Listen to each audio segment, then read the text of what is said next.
Aaron. Yeah. Why didn't you say it the first time I said Aaron? Because it's pronounced Aaron? You done messed up, Aaron! Aaron is here, everyone. Welcome back for a little bit more SPTV. Every day is a good day not to be in a cult, you guys. That goes without saying. Unfortunately for the people of Clearwater, the citizens who aren't in a cult are still getting screwed by Scientology every day of the week. And there's some news. There's some new news items pertaining to this that I'm going to share with you. Breaking news from the Tampa Bay Times yesterday. But before we get to that, I have to share with you guys something that I'm pretty proud of. A long time coming, a long time in the making. A lot of help from Claire Headley made this one possible. The Growing Up in Scientology SPTV merch store. You guys, take a look at this beauty. Okay, I finally figured out how to get it connected to the YouTube channel just this morning, actually. But over the last several days, I've been trying to build and create as many products in here as possible. This merch platform, Fourth Wall, makes it so easy to upload designs and to mix and match it with different products that I'm hoping you guys will continue to give me more ideas for different design. This is one of my favorites, guys. I was born in a cult, but not last weekend. And I just wanted to show this to you guys. Let me see. What else do we have here? Okay, we got hoodies, we got pullovers, we got sweatshirts, t-shirts. What do they call that? A crop hoodie, stickers, more t-shirts, beanies, multiple types of beanies, more hoodies, pint glasses, coffee mugs. Actually, these things are one of my favorite items, the aluminum tumblers, because they're pretty badass.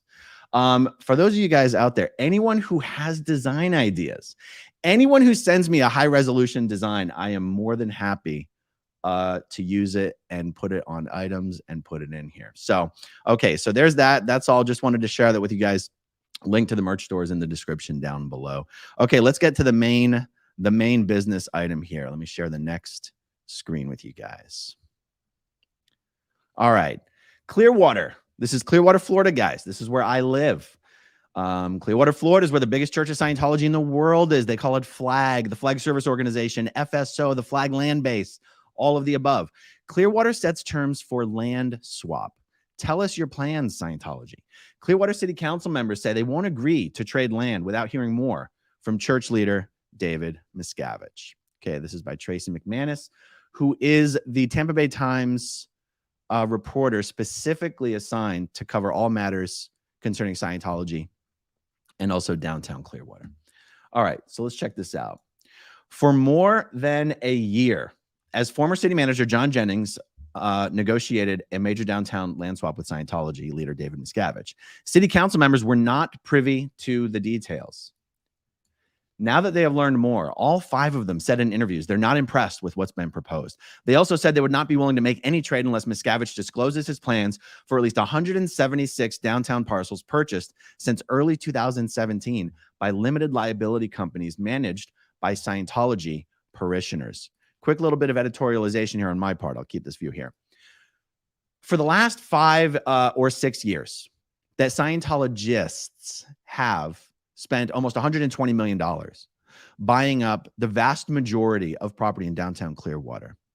The Scientology apologist members of Clearwater's political establishment have justified ignoring this activity or not speaking out against it by saying, it's just Scientologists buying the property. It's not the Church of Scientology. It's not David Miscavige. Scientologists are just like the rest of us. There's nothing wrong with what they're doing. This was the most willfully ignorant position anybody who's grown up in Clearwater could take. And Tracy McManus's reporting has shown that this is true. All these Scientologists, a bunch of Scientologists just randomly got together, had a cool $120 million cash, by the way. These properties were purchased in all cash. A cool $120 million burning a hole in their collective pockets. And they all just decided to buy up a bunch of property and leave it vacant, undeveloped, unoccupied, commercially dead. Anyone with 2 brain cells to rub together knew this was Scientology, but Clearwater's political establishment chose to bury its head in the sand. Shameful. That's because Clearwater's political establishment was getting rich selling these properties to Scientologists. All right. Most of the properties have remained vacant or undeveloped, frustrating the city's efforts to revitalize downtown. Yeah, if the public Scientologists were operating on their own determinism and were just like the rest of us, they wouldn't have spent the last 6 years sabotaging the city of Clearwater's efforts to revitalize the downtown business district. Anyone could have seen that one coming. I need to know more, said council member Lena Teixeira. What is their plan for the rest of downtown? I've been waiting for a long time, so I want something concrete. Without that, I don't see this as a deal at all. Lena Teixeira set the record for the Galactic Federation, this sector of the galaxy, for a politician receiving support from Scientologists in her last election. Never in Clearwater's history has a city council candidate received so much support from the Church of Scientology and Scientologists than Lena Teixeira. Lena Teixeira served on the board of a nonprofit with David Miscavige's own personal representative. But here she is saying, this isn't a good deal at all. See, Lena Teixeira will do anything to get elected, but once elected, her tune changes a little bit, doesn't it? All right, moving on. Mayor Brian Ongst Sr. said he was very ambivalent about a land swap. If we make any kind of a deal, we want some kind of guarantee that a lot of these properties that have been purchased are going to be activated. Oh, Mr. Mayor. Brian Ongst Sr.'s son, Brian Ongst Jr., literally represents almost every single Scientologist who's purchased every one of these properties for $120 million. The mayor of Clearwater's own son has been enriching himself selling these properties to Scientologists and to David Miscavige. But he's a strong voice on the council against doing a deal that would not be good for the city. Clearwater's political establishment is hopelessly corrupted by Scientology's money, but they do a really good job pretending like they aren't. All right, moving on. Any deal involving properties each side might give up in a trade would require council approval. But Jennings is he was the city manager. He got fired recently. There's a new city manager. But Jennings is the one who was personally meeting with Miscavige. No one else in the city was personally meeting with Miscavige. Jennings led the negotiations with Miscavige until the council fired him on January 5th. His successor, city manager Jennifer Poirier, said she met with 2 church officials on January 20th to learn what Miscavige and Jennings had discussed. She then obtained appraisals on the properties and relayed to each council member earlier this month the locations and the gap in the values. So far, the land the city would give up is worth $3 million more than what the church is offering. The proposed swap includes the city giving up a decommissioned fire station on Franklin Street and a 1.4-acre vacant lot on Pierce Street. By the way, you guys, the 2 properties Miscavige is demanding just happen to be directly bordering their main downtown property called the Flag Building, or the Superpower Building, as you'll hear people refer to it sometimes. In exchange, the church would give up vacant property around the northeast corner of South Fort Harrison Avenue and Chestnut Street. The 8 parcels are valued at an average of $7 million, according to 2 city appraisals. You can see here, I'll see if I can zoom out on this a little bit. This is a nice little map showing the property. The orange property is the properties that the city owns that Scientology is requesting. In between those 2 orange squares is Scientology's main campus in downtown Clearwater. And the blue stuff is the stuff Scientology is willing to get rid of. So, okay. I don't want to go through every piece of this thing. Okay, but here's some more interesting parts. Keep this as concise as possible. None of the parcels the church is offering are owned by the Scientology organization. According to property records, they're owned by companies managed by parishioners, aka public Scientologists, and were part of the wave of purchases that began in 2017. Did you get that? None of the properties Miscavige is offering to horse trade with belong to him. They belong to public Scientologists, who anyone could have guessed this entire time were purchasing these properties as cutouts for David Miscavige. Tracy McManus has been reporting on this for years and years and years. It's only Clearwater's political establishment who's pretended like it would be bigotry to object to public Scientologists buying up all these properties and doing nothing with them. It's truly, truly remarkable. All right. Church officials have repeatedly denied being involved in the purchases, which total at least $131 million as of the latest transaction this month. The church was unaware of the significant number of properties owned by Scientologists in the Clearwater area and are delighted you provided the information. Oh my God, you guys. A church attorney wrote to the Times in 2019 when asked about the purchases, which included the parcels now included in the proposed swap.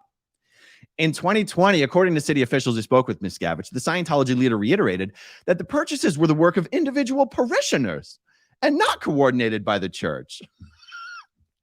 In an interview with the Times on May 17th, Jennings, the former city manager, said he had not directly asked Miscavige if the church is the true owner behind the parishioner-run properties. But he said the Scientology leader confirmed he is using the sprawling real estate holdings as a source of leverage against the city, unbelievable, to get a land swap done, a scenario at odds with previous church statements. You don't say. All right. According to Jennings, Miscavige said that if he is able to acquire the city's Pierce Street lot in a land swap, he intends to implement a retail overhaul that he first unveiled in 2017. Under the plan, created without any city input, Scientology would renovate building facades on 4 blocks of Cleveland Street and use consultants to recruit high-end retailers to empty storefronts. It also includes building an entertainment complex on vacant land on Myrtle Avenue with a movie theater, bowling alley, and dining. By the way, Miscavige very much promoted the fact that the development of the entertainment complex was being done in partnership with His Holiness Tommy Cruz. I'm not making that up. He really did. Oh, he didn't call him His Holiness, though. If the land swap goes through, Jennings said, common sense tells me that Miscavige will keep the properties. I'm sorry. If the land swap does not go through, Jennings said, common sense tells me that Miscavige will keep the properties vacant or use them for Scientology-related projects like a museum honoring founder L. Ron Hubbard. Scientology spokesperson Ben Shaw did not respond to 2 requests for comment for this story. Uh-oh. Did something happen? Is something wrong with my feed here, you guys? Hold on. Is something wrong with my feed? Uh-oh. Sorry, I'm asking. I'm on my end. I can no longer see my picture, so I'm just trying to ask anyone in the feed if you guys still see my picture. God, this is crazy. Do you guys still see? Okay, good. I'm gonna. Oh, start cam. Start. Oh, I'm back. Sorry, I don't know what happened there, you guys. Scientology spokesperson Ben Shaw did not respond to 2 requests for comment for this story. Ben Shaw only responds to comments when he is calling Tracy McManus in the Tampa Bay Times a bunch of religious bigots for reporting on Scientology. Okay, so let's see. I'm going to skip forward to some of this stuff.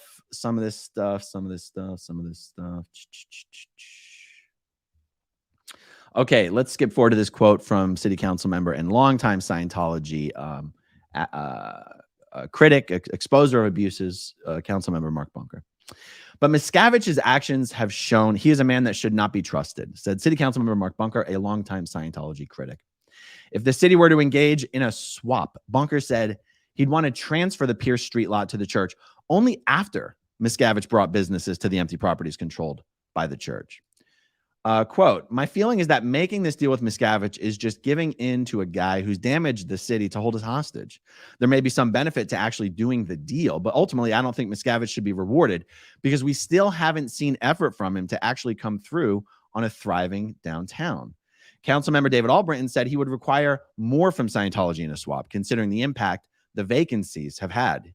He says, I'm not looking for a one-to-one trade. I'm looking for something better than that because they owe it to us. Albritton said. Well, I think that's a fair statement. Poirier, the city manager, said she's scheduling a follow-up meeting with church officials to determine next steps.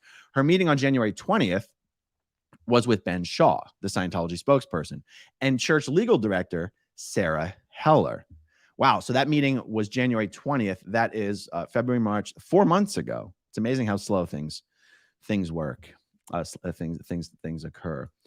On March 31st, Heller emailed the city information on 3 additional church-controlled properties to close the gap in value on the Scientology side of the deal, according to Economic Development and Housing Assistant Director Chuck Lane. Those properties are a shopping center, a cluster of vacant properties, and a lot that borders a city-owned parking garage. All 5 council members said they were not swayed by those parcels.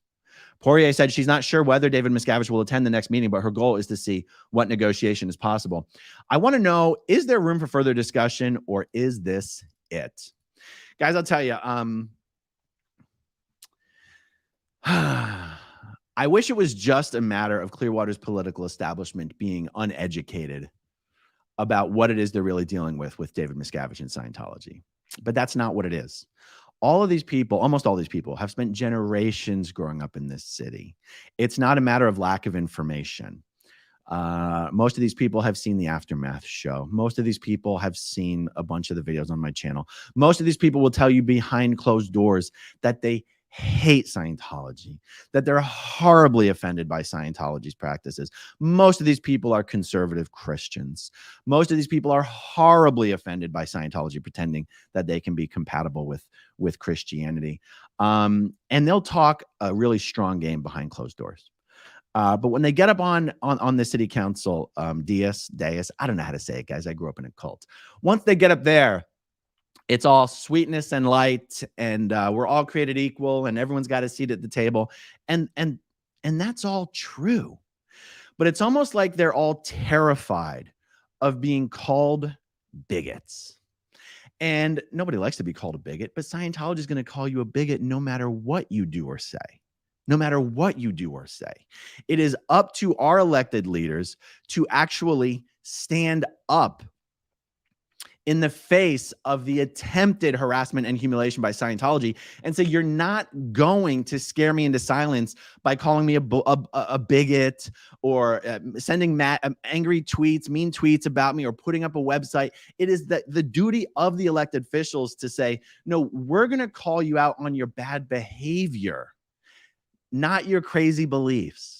We don't care what you believe. We don't even care how you treat your members. As elected officials of the city of Clearwater, what we care about is how you treat this city, how you treat your neighbors, how you treat potential businesses looking to help the downtown area thrive. That's what we care about. So again, just to reiterate, the city council members need to call Scientology out for its bad behavior in general, in totality, for the bad behavior regarding downtown over the last 40 years, not just give terse statements to the newspaper about hyper-specific issues and be a little ambivalent about the whole thing, And like I said, I wish it was just a matter of being uninformed. It's not. It's the fact that these people are hopelessly compromised through Scientology's money and Scientology's connections. Mary Repper is one of the Mary Repper, and what's the other guy's name? Oh my God, Joe Burdett. Mary Repper and Joe Burdett are 2 of the most long-tenured fixtures of Clearwater's political establishment. They are literally both on Scientology's payroll. The mayor's son, Brian Ong Jr., the mayor is one of the most long-term and well-respected fixtures in Scientology's Clearwater establishment. I'm sorry, Clearwater's political establishment. And his son is literally putting Scientology's money in his pocket. It's not a matter of not knowing enough. It's a matter of corruption. And they really like to, do a little dance and be a little slick with their quotes and make it seem like corruption is not the issue. Corruption is the issue. And that's why, whereas I like trolling David Miscavige and I like highlighting anything that makes it look like Scientology's losing in downtown Clearwater, the fact is it's not possible for Scientology to lose in downtown Clearwater when Clearwater's political establishment is enriching itself off of the dirty money of Scientology. And that is the unfortunate reality of downtown Clearwater. The only saving grace is that downtown Clearwater is an almost irrelevant component of the city of Clearwater. Downtown Clearwater does not serve the same function that a normal city's downtown would serve. Downtown Clearwater isn't even centrally located. You don't have to go through downtown Clearwater to get to anywhere in downtown Clearwater. You don't have to go through downtown Clearwater to get to the beach, which is what Clearwater is most known for. You could spend a month in Clearwater and never go to the downtown or run into a Scientologist or see their buildings. People don't really understand that. Clearwater just gets a reputation for being a Scientology city. And I feel like if Clearwater's political establishment had even one reason to speak out strongly against Scientology's abusive practices with respect to the city, it would be that reason, just to change the perception that Clearwater is a Scientology town. There's over 120,000 residents of the city of Clearwater. There's maybe 2,500 Scientologists. It's not even fair that Clearwater is known as Scientology town, but it is. And Clearwater's political establishment seems to be totally okay with that, totally unwilling to say anything publicly that would change that perception. All right, everybody, I'll get off my soapbox. That's all I got on this one. A lot more to come today. Stay tuned. Guys, if you're watching and you haven't hit that like button yet, please hit that like button. If you're watching and you're not subscribed yet, please consider subscribing. And other than that, guys, thanks to everyone for watching. Thanks to everyone who watches until the very end. And I'll talk to you soon. Okay, if you want to see my rock and roll songs, click right on this guitar. And if you want to see a different one of my videos,